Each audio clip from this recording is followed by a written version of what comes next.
আয়াত 238 হাফিজু আলাস সলাওয়াতি ওয়াস সলাতিল উসতা ওয়াকুমু লিল্লাহি কানিতিন।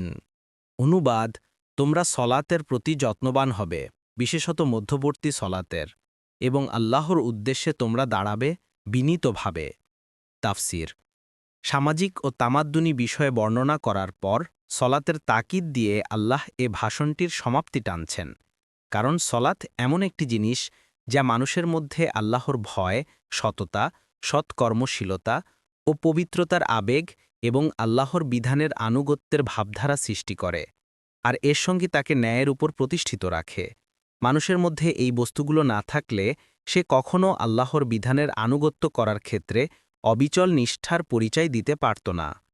2 নম্বর ফুটনোটের বিবরণ: কতিপয় হাদিসের প্রমাণ অনুসারে অধিকাংশ আলেমের মতে মধ্যবর্তী সলাতের অর্থ হচ্ছে আসরের সলাত, কেননা এর একদিকে দিনের 2টি সলাত ফজর ও জোহর এবং অপরদিকে রাতের 2টি সলাত মাগরিব ও এশা রয়েছে।